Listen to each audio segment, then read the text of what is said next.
Javier Velázquez Quesquén. Javier Velázquez Quesquén, del partido Aprista. Peruano Javier Velázquez Quesquén, congresista. Muy buenas noches. Buenas noches, Cristian. Bien, amigos, seguimos en Redes y Poder. Estamos con un congresista de la República que ha sido 5 veces elegido por el pueblo peruano para tener la representación en el Congreso. Ha sido presidente del Congreso de la República y ha sido también presidente del Consejo de Ministros. Es un hombre que tiene una enorme experiencia de un partido, por supuesto, con enorme trascendencia en la vida política nacional. Ustedes lo conocen, ha estado presente acá.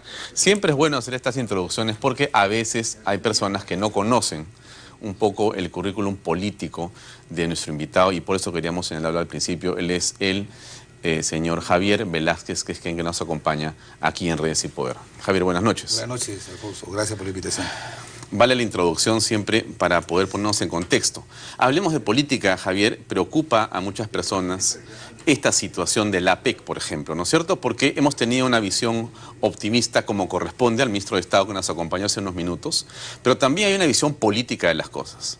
Y entonces la visión política da la impresión que lo que nos muestra es que no se está viendo, no se está aprovechando, no se está sacándole ventaja ni millaje a un evento como este, por lo menos ni siquiera en esta semana, quizás sea mañana o pasado cuando comience, pero ¿cómo ves tú la situación política del gobierno de Pedro Pablo Kuczynski, su equipo congresal, su equipo ministerial en el desempeño político? Primero diré que veo con mucha satisfacción y orgullo de que después de 8 años de haber realizado APEC, vuelva este foro de las 21 economías más importantes del mundo en la que está el país, hayan decidido que nuestra patria vuelva a ser el escenario de una discusión de una agenda planetaria que es fundamental. Eso de verdad que es aleccionador y espero que en las próximas horas nuestro presidente de la República, Pedro Pablo Kuczynski, y su equipo puedan sacar un provecho en sentido positivo para el beneficio del país,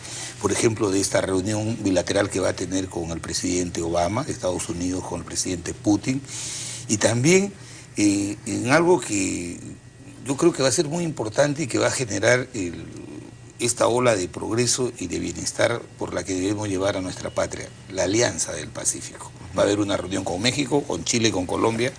Acabo de venir de Chile, de una reunión con los parlamentarios de México, de Colombia, y chilenos y peruanos, y tenemos muy claro las cosas en nuestros parlamentos, que hay que hacerle un seguimiento a esos compromisos, a esos acuerdos, que son los que van a potenciar un mercado que va a ser una de las economías, de las 8 economías más importantes del país.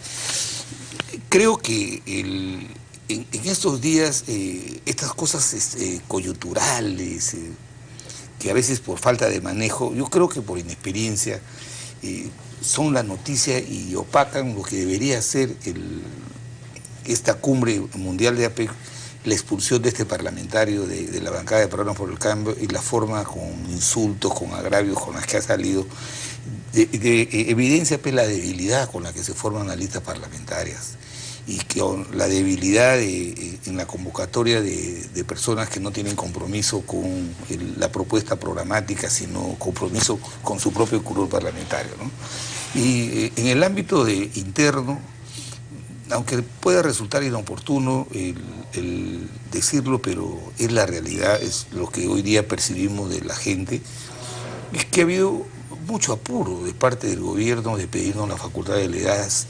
Nunca antes un primer ministro ha tenido una amplia confianza dada por un parlamento donde mayoritariamente lo gobierna la oposición, y le hemos dado todas las facultades delegadas, pero la percepción del ciudadano es que se querían las facultades porque se necesitaba impulsar no solamente la reactivación de la economía, sino medidas en la seguridad ciudadana, en la lucha contra la corrupción, y de pronto vemos que... Pero se le pidió al Congreso que trabajara fines de semana, hasta las 12 de la noche, o sea, se hizo una presión mediática, política, de todas las formas para que ustedes se apuraran. Necesitamos rápido y si no nos están boicoteando, decían. Mira, le pasamos, la Comisión de Constitución le pasamos a 10 comisiones, las comisiones se reunieron viernes y sábado, aprobamos las facultades delegadas, tuve el peruano, después de 8 días publicar la norma. Y hoy día es imperceptible. Han sacado Publican la norma, no quiere decir que publican las facultades que necesitan, no. Publican la norma que autoriza. El camino Claro, para las facultades. Okay. Era obvio que si tenías urgencia de hacerlo, eso llega al Poder Ejecutivo y al día siguiente lo publicas. Se supone, ¿no? Pero ahora, fíjate, han dado 2, 3 decretos legislativos importantes, no hay que, en el tema de reducir trámites, importantes, muchos son aportes de los gremios empresariales. Entonces, lo que a nosotros nos queda la duda, ¿y qué es lo que ha trabajado los equipos de gobierno en la transferencia o los equipos de gobierno ministeriales que han asumido funciones? Entonces, no me quiero alinear con el pesimismo de algunos economistas, pero yo más que pesimismo creo que es la realidad. No vamos a llegar a los niveles de crecimiento que se ha estimado para el presente año y el gobierno ha optado por la política de ajuste para reducir el déficit, pero había, como yo lo he escuchado de muchos economistas, espacio como para utilizar más bien el espacio de generar más inversión pública que pudiera elevar el entusiasmo y el compromiso de los inversores privados, que son los que en última instancia nos interesan que puedan invertir sus capitales en el país y podamos reactivar el crecimiento de la economía, ¿no? Lo que no se entiende, Javier, es por qué esto que tú dices y que suena lógico, muchas personas ven el programa y dicen, pero lo que hizo Velázquez es lo que se tuvo que hacer, y cualquier persona diría, pero eso es lo que tenía que hacerse. ¿Por qué el gobierno, teniendo gente tan inteligente, por qué esto que parece lógico y obvio para muchas personas, no lo hace? Es que hay una lectura estrictamente tecnocrática de las cosas. Uno no le puede de ninguna manera quitar cualidades a Fernando Zavala como un gran economista, un gran tecnócrata, al ministro de Economía, al ministro de Trabajo, pero no hay una actuación política oportuna.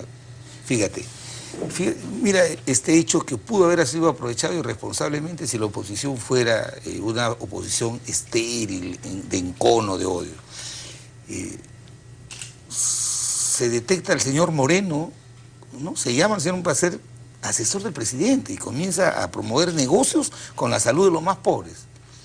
Lo sacas, ni siquiera se le denuncia a medias. Y traes a otra persona que ha sido condenada por delito de corrupción para tratar de hacer la medicina a ese mal en el CIS. ¿Eso qué demuestra? Que demuestra de que no hay el menor criterio elemental sobre política. Entonces, mientras el día de hoy la ministra está presentando la ley de la muerte civil de los funcionarios corruptos, al día siguiente estás nombrando a uno, lo estás reivindicando a uno que ha sido condenado y lo estás poniendo justamente donde se ha generado el foco de la discusión pública, que es el CIS. Y quien revela ese nombramiento es el presidente Pedro Pablo Kuczynski, él, sin ninguna razón aparente. Entonces, ¿qué está pasando? No hay filtros, hay el viceministro de Vivienda que viene del gobierno pasado, que es parte de los compromisos que ha hecho el gobierno con el señor Humala, que en la última etapa de la segunda vuelta pusieron todas las instituciones del gobierno que mantenían al servicio de la candidatura, pero son indolentes. El viceministro de Vivienda está siendo acusado por la Contraloría General de la República de haber dispuesto, cuando era funcionario, como viceministro, de haber dispuesto que una empresa supervisora que no tenía la autorización para realizar este tipo de trabajos, se le diera un trabajo de supervisión y además se le pagara por adelantado. Entonces, eso está erosionando la legitimidad del gobierno y no nos alegra. Y no nos alegra porque los peruanos que sentimos al país queremos que a Pedro Pablo Kuczynski le vaya bien. Yo he venido sosteniendo que, a pesar que no voté por él, yo vengo sosteniendo que él va a ser un mejor gobierno que el señor Humala. Pero él lo va a tener que ser apoyado también por la oposición responsable. Pero no se dejan ayudar. Imagínate, todo este tipo de entrampamientos, este tipo de escándalos provienen de decisiones no solamente improvisadas, sino que creo que responden, como lo ha dicho Mauricio Müller, al amiguismo, al compadrazgo y no al alineamiento de política pública que deben seguir todas las decisiones que debemos tomar quienes tenemos estas altas funciones en el Estado, ¿no? Qué complicado. Sí, y de verdad que se está generando un clima ya, no de indignación, no lo podría decir, pero ya de preocupación, ya hay escepticismo en el país con respecto a las medidas que se van a dar para reactivar la economía del país, ¿no? El presidente Humala ha dicho hace unos días que más temprano que tarde lo van a extrañar. ¿Tú crees eso? Por supuesto que si lo que van a comenzar a revelar las comisiones investigadoras, claro que lo van a tener que extrañar y lo vamos a tener en el recuerdo de un gobierno que privilegió los fusiles, las armas. ¿Quién no sabe? ¿Quién, por favor? En todas partes del mundo estas operaciones de compra de armamentos, lo único que hacen solamente son engordar las cuentas y la billetera de los ministros de esos sectores. En un contexto en el que no tenemos hipótesis de guerra, haber gastado 8.500 millones de soles, haber gastado 8.500 millones de soles en armas, en misiles. Por favor, ándate a los hospitales. Hoy día te vas a los hospitales, a los centros de emergencia y ves como la gente no tiene cama, no se tiene está muriendo medicamento. por una penicilina. Y se han gastado 8.500 millones de soles y responsablemente este señor dice que lo van a extrañar de repente porque va a tener que rendirle cuentas a la justicia. Lo que se ha hecho con el Perú en estos últimos 5 años es prácticamente desandar todo el gran esfuerzo, no que hicieron los gobiernos anteriores, sino que hicieron todos los peruanos, porque nos costó ajustarnos los cinturones a todos los peruanos para renunciar a ciertas condiciones básicas de sobrevivencia, para estabilizar la economía, para impulsar el crecimiento. Y todo ese esfuerzo que han hecho los peruanos, que ha sido facilitado por los gobiernos, en 2 o 3 años de un mal gobierno nos ha echado a perder, nos han dejado un déficit fiscal cerca del 4%, nos han dejado compromisos de endeudamiento con obras entregadas a concesionarios que hoy día están en otros países siendo investigados por corrupción, como el caso del Gasoducto del Sur. Entonces, hasta ahora el gobierno no toma una posición con relación al Gasoducto del Sur, que es una de las obras más costosas, siendo más importante para el sur del país, es una de las más costosas y más cuestionadas que hay, ¿no? Yo creo que eso está generando este clima de desconfianza y creo que el presidente de la República, con la experiencia que tiene en estos días, especialmente jueves y viernes, que va a tener un rol protagónico el país, tiene que dar un mensaje claro, no solamente con la agenda global que se va a discutir, sino aprovechar esta tribuna mundial para señalar 2 o 3 lineamientos de política interna que puedan reactivar la confianza de los peruanos en su gobierno, ¿no? ¿Qué rol en este análisis político le cabe al fujimorismo? Fuerza Popular tiene una mayoría de 72 congresistas en el Congreso de la República. Bueno, ¿cómo van esos 100 días de esa bancada?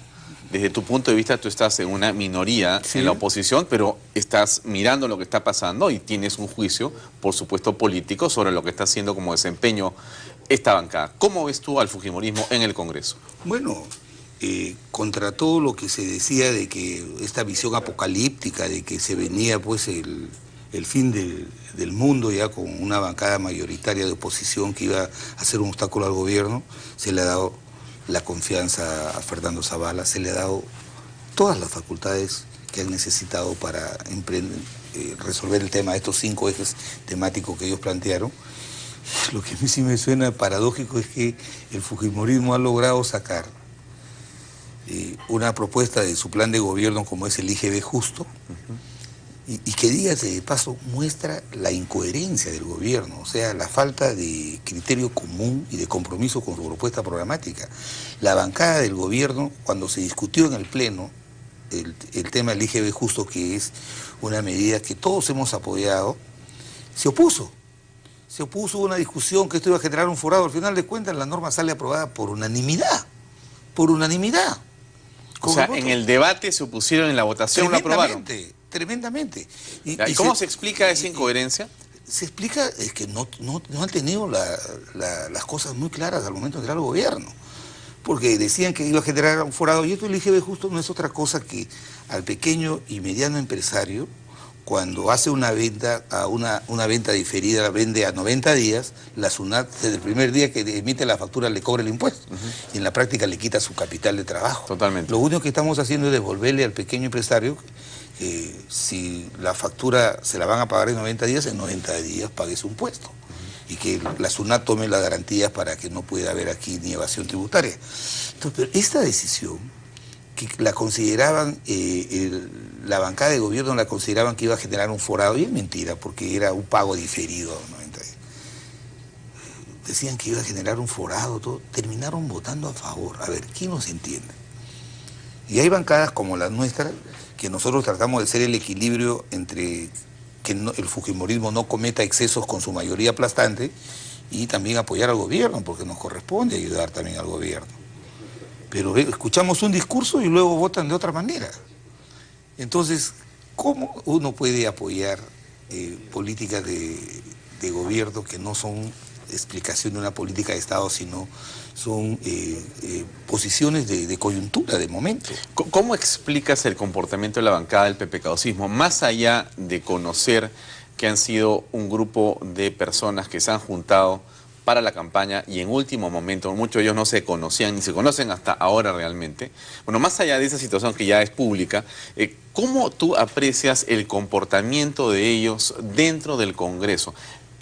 ¿Pueden de alguna manera ser un soporte para Fernando Zavala y Pedro Pablo Kuczynski en las políticas públicas? Yo creo que sí, se alinean sus objetivos. Sí alinean. Sí alinean sus objetivos. Y te lo explico por qué. O sea, estás condicionando que sean siempre y cuando alineen. Sí, te lo digo porque Carlos Brus, o sea, la mejor decisión que han tomado es no hacer a Carlos ministro y ponerlo de vocero, porque Carlos tiene mucha experiencia parlamentaria y sabe conversar, y lo hace con respeto y con altura. Ahí hay muy buenos parlamentarios, Juan Chepul, la misma Mercedes Arauz. Pero este incidente con el señor Vieira... Sí, pero son excepciones. Yo creo son que excepciones. Son excepciones. Pero ha dicho Vieira tres cosas que son graves. Sí, pero... ¿Tú no le crees a Vieira entonces? ¿Ah? ¿No le crees a Vieira? No. ¿Y sabes por qué? Y de lo que sí hay que responsar al partido de gobierno es de que justamente convocan personas que no tienen compromiso con su propuesta de gobierno. Por eso es que vamos a impulsar, y mañana que voy a tener una reunión con los voceros, y hoy día he conversado con la coordinadora de Frente Amplio, también le he pedido para explicarle la propuesta de Mauricio Müller. En el futuro las listas parlamentarias tienen que tener algunos requisitos los que deben formar e integrar las listas, por lo menos 3 años de militancia en un partido.